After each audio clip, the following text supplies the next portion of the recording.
Bonjour à tous, alors aujourd'hui je suis dans le centre de la France pour faire un petit tour de nos essais biostimulation céréales avec Bertrand et Simon.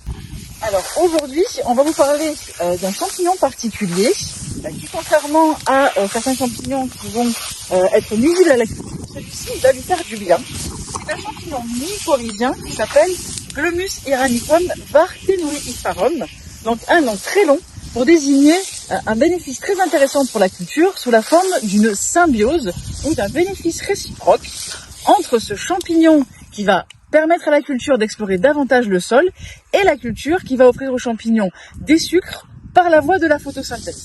Alors comment fonctionne cette symbiose? Notre champignon Glomus iranicum vient s'installer sur le système racinaire de la culture.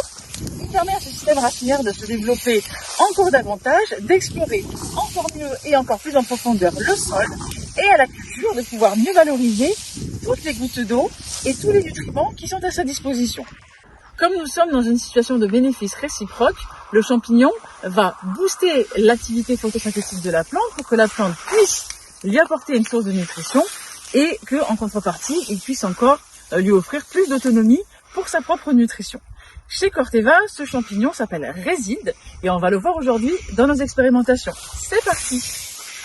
Aujourd'hui, je suis avec Simon et Bertrand, nos deux spécialistes biostimulants régionaux, et nous allons voir ensemble quelques méthodes pour mesurer l'efficacité de Réside pour stimuler les céréales. Bonjour à tous, là l'objectif ça va être de comparer deux modalités, donc une modalité traitée avec le Réside et une modalité non traitée, comparer les systèmes racinaires, et là ce que je vais faire c'est prélever déjà dans la parcelle là où il n'y a pas eu de Réside, voir ce qu'on observe sur les racines des plantes. La fameuse bêche, un terrain assez mou, on a de la chance, il y a eu de l'orage hier, et puis on va creuser, regarder ce qu'il y a.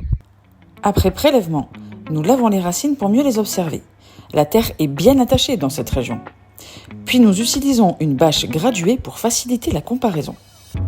On observe ainsi un développement racinaire sensiblement plus important grâce à Réside. Écoutons à présent Bertrand, notre expert biologicals régional, qui va nous expliquer comment appliquer Réside. Donc ce champignon dont vous parlait Véronique tout à l'heure, qui s'appelle le Réside chez Corteva, est un champignon mycorhizien qui s'adapte à tout type de sol.